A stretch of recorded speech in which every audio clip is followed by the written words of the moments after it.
सरकारी कर्मचारियों का वेतन तय कैसे होता है, क्या कभी सोचा है? हाल ही में एक नया प्रस्ताव सामने आया है जो इस पूरी व्यवस्था को पूरी तरह से बदल सकता है। आज हम इसी प्रस्ताव की गहराई में उतरेंगे और देखेंगे कि इसका असल में मतलब क्या है। तो ये है वो डॉक्यूमेंट जिसने इतनी हलचल मचा रखी है। ये सिर्फ कुछ नंबरों का चार्ट नहीं है, बल्कि ये सरकारी कर्मचारियों के वेतन के भविष्य का एक तरह का खाका हो सकता है। चलिए, इसके जो मुख्य बिंदु हैं उन्हें एक एक करके समझते हैं। अच्छा, इस पूरे प्रस्ताव को ठीक से समझने के लिए हम इसे 4 हिस्सों में देखने वाले हैं। हम नए पे स्ट्रक्चर से शुरू करेंगे, फिर देखेंगे कि मौजूदा लेवल्स को कैसे सिंपल किया जा रहा है, इसके पीछे का गणित समझेंगे और आखिर में उस बड़े आइडिया पर बात करेंगे जो इन सभी बदलावों को एक दिशा दे रहा है।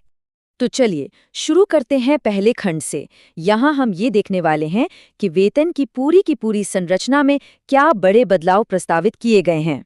इस प्रस्ताव का सबसे बड़ा लक्ष्य पता है क्या है? सरलीकरण। मतलब आइडिया ये है कि जो मौजूदा उलझा हुआ सिस्टम है ना, उसे एक साफ सुथरे सीधे साधे ढांचे में बदला जाए, यानी कम लेवल्स और कम कंफ्यूजन।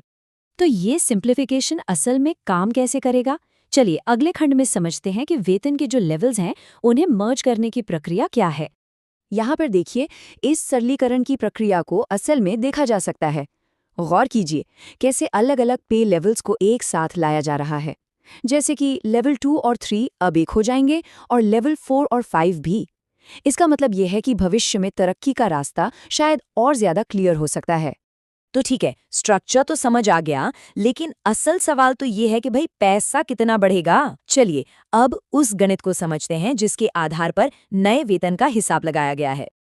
अब कैलकुलेशन में उतरे उससे पहले फिटमेंट फैक्टर इस शब्द को समझना जरूरी है। सीधे शब्दों में कहें तो ये एक नंबर है, एक मल्टीप्लायर जिससे आपकी मौजूदा बेसिक सैलरी को गुणा किया जाता है ताकि नई बेसिक सैलरी तय हो सके। और इस दस्तावेज में जो खास फिटमेंट फैक्टर प्रस्तावित किया गया है वो है 3.833। यही वो जादुई संख्या है जिसका इस्तेमाल नए वेतनमान को कैलकुलेट करने के लिए करने का सुझाव दिया गया है। चलिए इसे एक उदाहरण से समझते हैं। मान लीजिए किसी का मिनिमम वेतन 18,000 रुपये है। इसे उस जादुई संख्या 3.833 से गुणा करने पर नया मिनिमम वेतन सीधे 69,000 रुपये के करीब पहुंच जाता है। ये वाकई एक बहुत बड़ा उछाल है। और बात यहीं खत्म नहीं होती। इस नई सैलरी के ऊपर हर साल 6% की वेतन वृद्धि का भी प्रस्ताव है। ये भी मौजूदा सिस्टम से एक काफी बड़ा बदलाव हो सकता है। अब तक हमने देखा कि ये बदलाव कैसे प्रस्तावित हैं, पर अब हम ये समझेंगे कि क्यों है। चलिए इन बदलावों के पीछे की सोच और लक्ष्यों पर एक नजर डालते हैं। ये एक लाइन इस पूरे प्रस्ताव का सार है। इसका मकसद सिर्फ वेतन बढ़ाना नहीं है, बल्कि ये पक्का करना है कि सबसे कम और सबसे ज्यादा कमाने वाले के बीच की जो खाई है वो बहुत ज्यादा न हो जाए।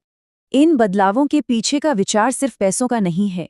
ये कर्मचारियों का मनोबल बढ़ाने, असमानता कम करने और सरकार को एक बेहतर नियोक्ता बनाने के बारे में भी है। ये निष्पक्षता और सामाजिक न्याय की दिशा में एक बड़ा कदम हो सकता है। और इस लक्ष्य को मापने के लिए एक ठोस फॉर्मूला भी है, 1:12। मतलब किसी भी विभाग में जो टॉप अधिकारी है उसका वेतन सबसे निचले स्तर के कर्मचारी के वेतन से 12 गुना से ज्यादा नहीं हो सकता। ये वेतन में समानता लाने का एक बहुत शक्तिशाली तरीका है। तो संक्षेप में 3 बड़ी बातें हैं जो याद रखने लायक हैं।